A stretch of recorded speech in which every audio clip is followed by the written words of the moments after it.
24 de maio de 2013. Biblioteca Pública de São Francisco. Um cara de 29 anos, de cabelo castanho, se acomoda num canto com seu notebook. Usa jeans comuns, um moletom confortável. Parece um estudante qualquer usando Wi-Fi grátis para estudar ou sei lá o quê. Mas não é. O nome dele é Ross Ulbricht e ele é o criador do Silk Road, o maior mercado negro da Dark Web. Ele mudou completamente a forma como o tráfico de drogas funciona, com mais de $1 bilhão em vendas. O irônico é que tudo parece normal. Atrás, uma mulher asiática folheia um livro, sem nem levantar o olhar. Mas nada daquilo é o que parece. Todos são agentes do FBI. A biblioteca inteira está cheia deles. A missão deles: pegá-lo antes que ele feche o notebook, porque se ele fechar, tudo se criptografa. E adeus às provas. Meses de trabalho do FBI, da DEA e do IRS, apagados em 1 segundo. Eles precisam agir rápido, muito rápido. Ross William Ulbricht nasceu em 17 de março de 1984, em Austin, Texas. Foi escoteiro e um estudante brilhante, com bolsa para cursar física na Universidade do Texas. Depois de se formar, se mudou para Pensilvânia para fazer mestrado em ciência dos materiais e engenharia. Mas ali, sua vida tomou outro rumo. Embora trabalhasse num laboratório, o emprego se tornou monótono e ele perdeu o interesse pela ciência. Sua verdadeira paixão passou a ser a política, especialmente as ideias libertárias do economista austríaco Ludwig von Mises. Von Mises defendia que, quando o governo tenta proteger o indivíduo de seus próprios erros, acaba abrindo caminho para mais controle. Para os libertários, a intervenção do Estado em decisões pessoais, como o consumo de drogas, é uma forma de opressão. Além disso, acreditavam que proibir as drogas só piora o problema. Incentiva mercados negros, máfias e produtos inseguros, enquanto drogas legais podem ser reguladas. Ulbricht absorveu essas ideias enquanto terminava o mestrado em 2009 e, naquela época, ele namorava uma garota chamada Julia. No começo, viviam bem, mas a relação foi se desgastando. Brigavam por política. Ela democrata, ele cada vez mais libertário, e também pelos estilos de vida diferentes. Os problemas financeiros aumentavam, e Ross, decidido a empreender, acumulava fracassos. Tentou o day trade sem sucesso, e depois uma empresa de videogames que também não deu em nada. A tensão cresceu até que, finalmente, eles se separaram. Um vizinho lhe ofereceu trabalho na Good Wagons Books, uma loja online de livros usados. Lá, Ross criou o site, aprendeu sobre envios e programou um script que calculava os preços de acordo com as avaliações da Amazon. Sua habilidade autodidata era evidente.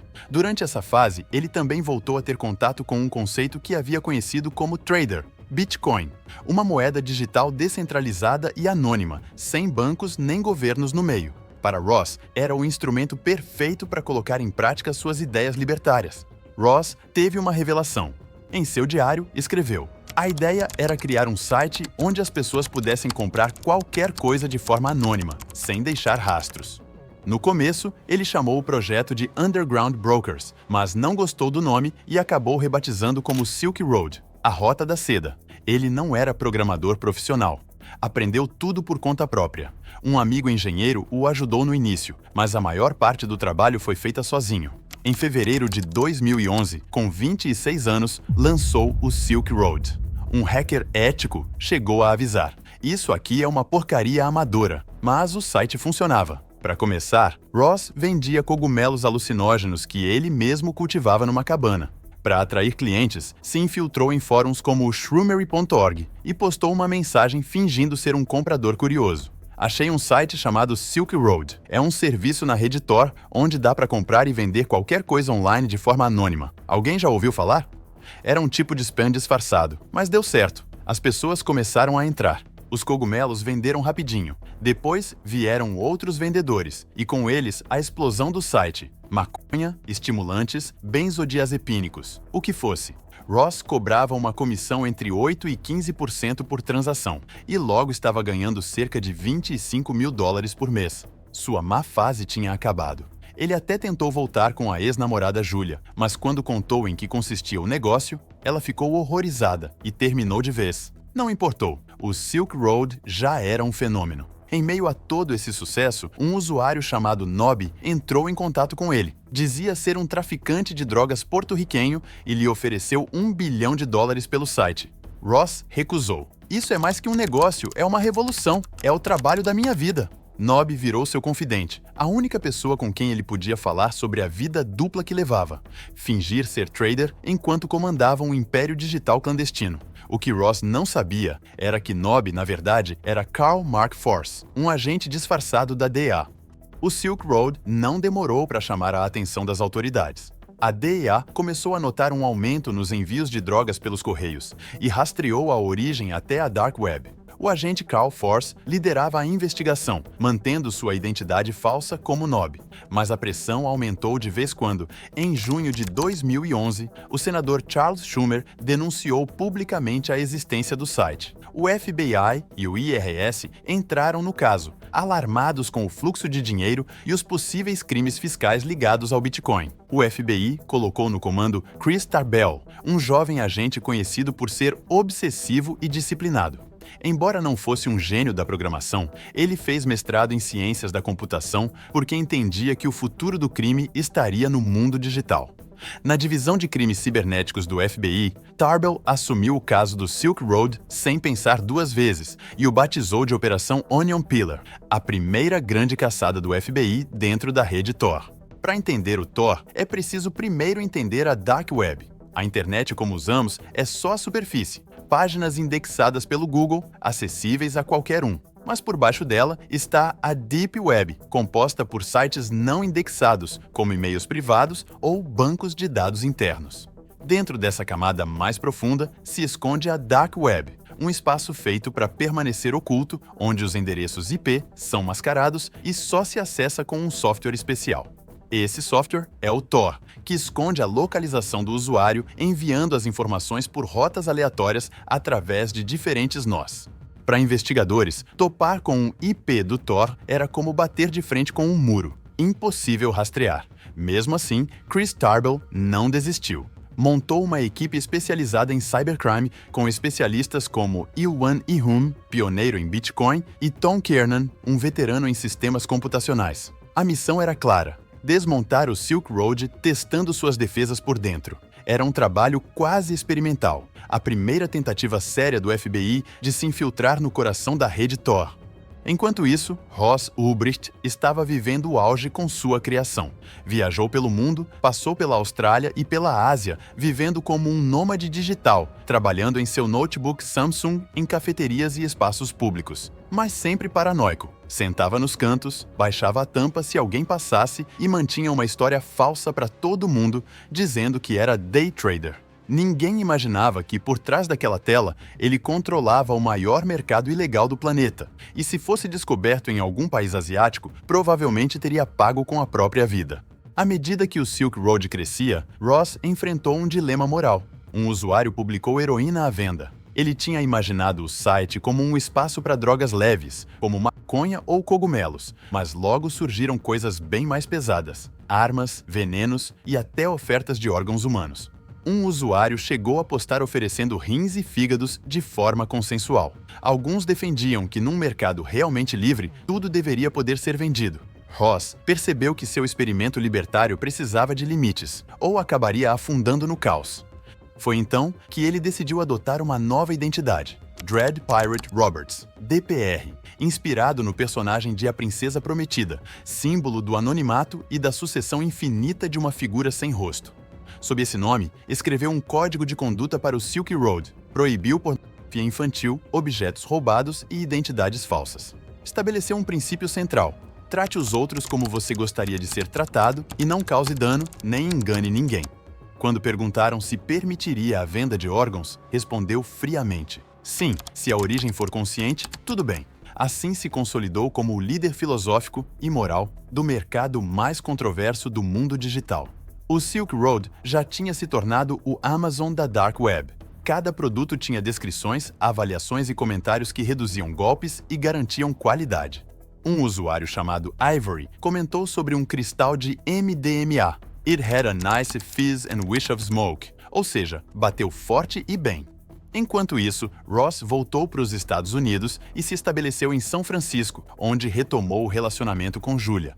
Levava uma vida aparentemente normal. Saía com amigos, trabalhava em cafeterias e fingia ser só mais um jovem, enquanto seu império clandestino crescia às sombras, sustentado pelo pseudônimo que o mantinha invisível. Em Nova York, o agente do FBI Chris Tarbell e sua equipe continuavam investigando sem descanso.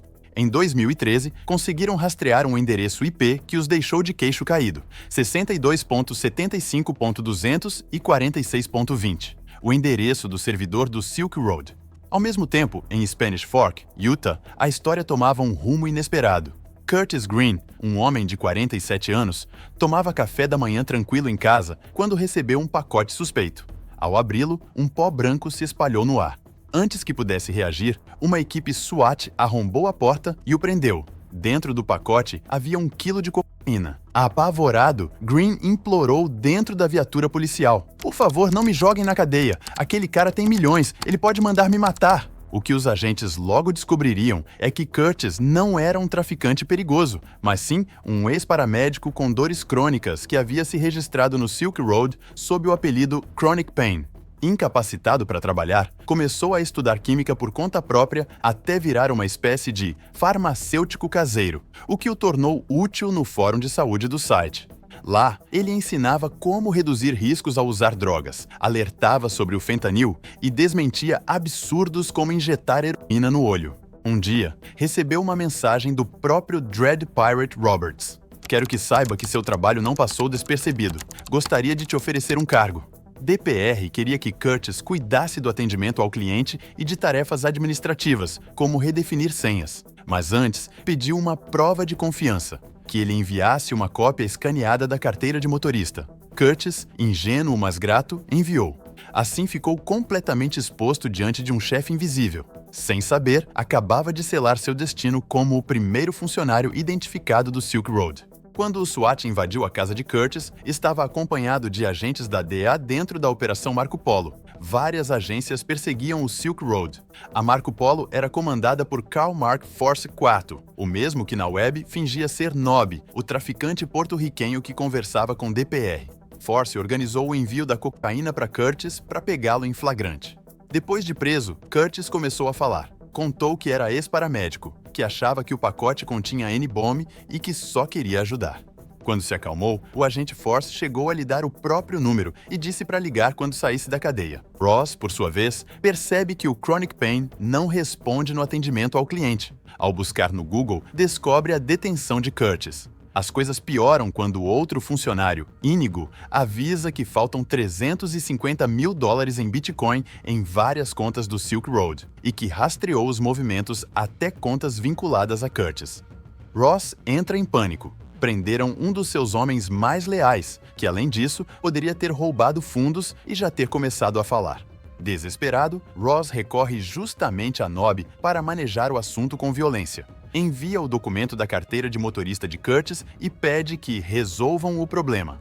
Nob, ou seja, o agente Force, responde com opções: "Você quer uma surra, um tiro ou uma visita paga?" DPR responde: "Eu gostaria de uma surra e depois que o obriguem a devolver os bitcoins roubados. Não sei bem como são essas coisas." Force aceita, faz Curtis assinar um termo de isenção de responsabilidade e monta uma cena falsa. O afogam no vaso sanitário e gravam, para enviar o vídeo a DPR como prova da represália. Enquanto espera a resposta de Nob, DPR conversa com Cinnamon, outro colaborador, sobre quando uma traição merece uma resposta mortal. Esse diálogo o faz refletir. Finalmente ele volta a escrever a Nob: "Ok, você pode mudar a ordem para execução em vez de tortura? Ele esteve na equipe por um tempo e agora que foi preso tenho medo de que cante. Nunca matei um homem nem mandei matar ninguém antes, mas é o certo aqui. Quanto isso vai custar mais ou menos? Menos de 100 mil? Você já matou ou mandou matar alguém antes?" Force e seus companheiros planejaram uma armadilha para fazer DPR acreditar que Curtis Green havia sido assassinado. Prepararam uma cena falsa com fotos de Curtis caído no chão e as enviaram a DPR, que, acreditando que o serviço estava feito, transferiu $40 mil para uma conta controlada pela polícia. Embora não tenham recuperado o dinheiro roubado, DPR enviou mais 40 mil depois de ver as imagens. Nas mensagens, um agente disfarçado perguntou: "Você está bem?" DPR respondeu friamente: "Eu não queria ter que matá-lo, mas eu o fiz. Está feito." Enquanto isso, em Nova York, o FBI descobriu que o servidor real do Silk Road estava hospedado no Tor Data Center, na Islândia, um centro movido a energia geotérmica. Tarbell viajou até lá e conseguiu uma cópia da unidade que continha uma réplica completa do site. Nesse servidor, encontraram um registro com um nome inesperado, Ross Ulbricht. Era a primeira conexão direta entre o homem e o maior mercado negro da Dark Web. Para fortalecer o caso, o FBI trabalhou junto com outras agências. Em uma reunião, conheceram o agente Gary Alford, do IRS, o Serviço Interno de Impostos. Com poucos recursos, Alford recorreu ao método mais simples, buscar no Google. Encontrou a primeira menção ao Silk Road em um fórum chamado shroomery.org, publicada por um usuário chamado Altoid. Então, ele pesquisou sobre Altoid e o encontrou em outros fóruns, no bitcointalk.org. Lá, ele tinha publicado uma oferta de trabalho e deixou como contato um endereço de e-mail. Essa pista levou, finalmente, até Ross Ulbricht. Ironia do destino. O homem que ajudou a capturar um libertário obcecado pela liberdade econômica era um fiscal de impostos. Depois disso, as provas começaram a se acumular. Meses antes, Ross já havia sido investigado pela Segurança Nacional por falsificação de documentos, mas o caso foi arquivado. Quando o FBI revisou seus dados, descobriu que ele morava a apenas algumas quadras do Café Luna, o local de onde alguém havia se conectado à VPN do Silk Road. Eles o vigiaram por vários dias e notaram algo revelador. Toda vez que ele abria o notebook, DPR ficava online. Quando fechava, DPR desaparecia. Não havia mais dúvida, só faltava prendê-lo. A cena final na Biblioteca de São Francisco foi decisiva. Ross se sentou em uma mesa afastada, com o notebook aberto, parecendo apenas mais um estudante, com o moletom largo e o cabelo bagunçado. O que ele não sabia era que agentes do FBI o cercavam disfarçados. Eles tinham uma única chance. Precisavam pegar o notebook aberto sem deixá-lo fechar. Um casal perto dele criou a distração. A mulher gritou e o homem levantou o punho. Ross olhou para o lado e, nesse instante, outro agente se moveu rápido, segurou o notebook e o prendeu com a mão na massa. Dali, foi direto para o julgamento e para a prisão. Mas a história do dinheiro roubado adiciona outra camada de tensão. Os $350 mil em Bitcoin que Curtis Green supostamente havia levado não foram roubados por ele. Foram o próprio Carl Force, junto com Sean Bridges, do serviço secreto, que acessaram o computador dele após a prisão e ficaram com o dinheiro. Esses dois agentes corruptos mancharam ainda mais o caso do Silk Road. A versão oficial difere totalmente da narrativa da família. A família de Ross criou o site freeross.org para contar sua perspectiva e pedir apoio. Lá é explicado como o julgamento e o encarceramento foram cheios de corrupção. Force e Bridges chantagearam várias vezes DPR, tirando dele até $80 mil em Bitcoin por informações falsas, e a promotoria escondeu tudo por 7 semanas depois do julgamento, mesmo sabendo do caso quase um ano antes. Ross foi condenado a 2 prisões perpétuas mais 40 anos por chefiar uma organização criminosa, conspiração para distribuir drogas, lavagem de dinheiro e invasão de sistemas. Os promotores alegaram 6 assassinatos, mas nunca apresentaram provas ou corpos. O movimento Free Ross argumenta que tudo foi difamação baseada em conversas anônimas nunca ligadas diretamente a ele. Até Curtis Green, o suposto primeiro envolvido, já declarou publicamente que apoia a libertação de Ross. Está claro que o caso fede a corrupção, não só por Force e Bridges, que acabaram indo parar na cadeia, mas também pela atuação da promotoria e pela desproporção absurda da sentença. Depois de cumprir 12 anos na prisão, em 21 de janeiro de 2025, o presidente Donald Trump concedeu a Ross Ulbricht um perdão total e incondicional apenas 2 dias depois de assumir seu segundo mandato. O principal motivo do perdão foi cumprir uma promessa de campanha voltada aos seus apoiadores libertários, que viam a sentença de Ulbricht como um exemplo de abuso do sistema judicial e defendiam sua libertação como um ato de justiça. Trump anunciou o perdão em sua rede Truth Social, destacando o apoio dessa base política que o impulsionou durante as eleições. A decisão gerou controvérsia. Enquanto alguns celebraram como uma vitória contra a guerra às drogas, outros criticaram por enfraquecer os esforços contra o tráfico.